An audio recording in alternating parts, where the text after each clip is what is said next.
aujourd'hui. Le nom du ministère, c'est le ministère de Dieu, trois fois Saint, Père, Fils, Saint-Esprit. Visionnaire, c'est l'apôtre que Jésus lui-même a donné un titre prophétique, grand apôtre. Au nom de famille, c'est Amour. Bénisse. Joël.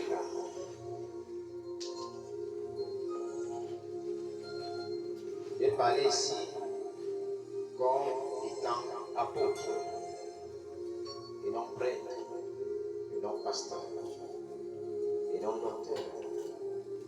Cependant, un apôtre a ses 5 ministères. Premièrement, le ministère des apôtres que lui-même il porte, le ministère des prophètes, le ministère des évangélistes, le ministère des pasteurs, le ministère des docteurs. Je suis et vous êtes les membres des Christ de la nouvelle alliance. Et vous ne saurez ignorer les dons ministériels que Jésus donne à tous ceux qui sont de la nouvelle alliance. Ça veut dire tous ceux qui ont cru en lui. À l'ancienne alliance, on n'avait pas encore connu le nom de Jésus. Et Jésus n'avait pas encore fini son ministère. C'est-à-dire venir mourir sur la croix comme rançon pour donner la vie éternelle. Il n'avait pas encore fait cela. C'est pourquoi en ce temps-là, on appelait Ancienne Alliance, Ancien Testament.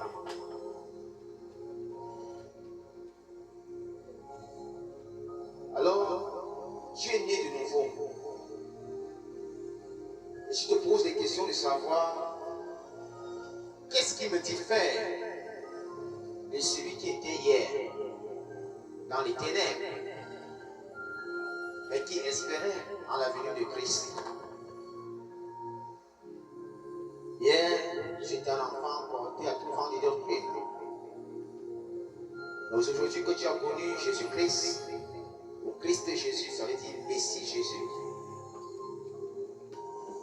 la lumière est venue en toi. Bon frère, c'est en Christ. Attire votre attention ici.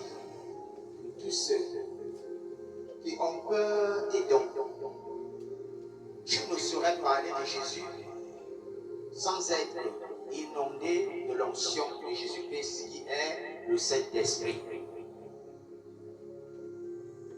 Si tu as encore peur des dons, alors rentre dans l'ancienne alliance et n'évoque pas Jésus.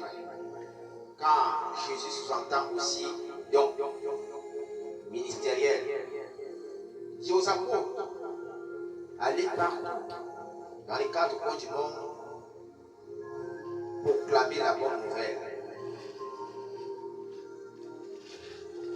Ceux qui vont croire et qui seront baptisés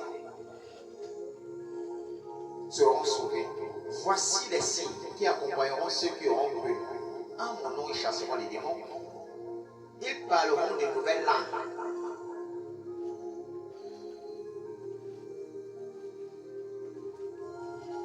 Ils prophétiseront. Ils guériront. S'ils boivent un breuvage mortel, vont mourir.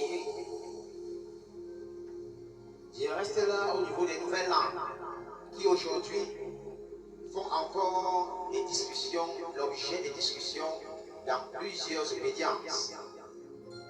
Beaucoup se disent, ça n'a pas été annoncé par Christ. On ne sait pas d'où. Et ils ont tiré cela parce que Jésus a annoncé ces choses. Dans le livre de Marc, chapitre 16, Jésus parle. Dans le livre de Matthieu, chapitre 28,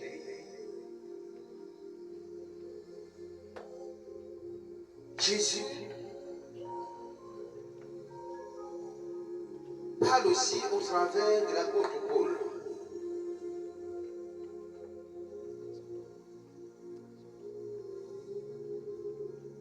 Dans le livre de Romains, chapitre 8, verset 26. Jésus parle aussi dans les Actes des Apôtres. Dans l'histoire de Corneille, Actes des Apôtres, chapitre 10, se manifeste encore. Dans les Actes des Apôtres, chapitre 1, chapitre 2, où dit aux apôtres, allez sur le mont des Oliviers, attendre l'esprit de la promesse, le Saint-Esprit. Lorsqu'il viendra sur vous,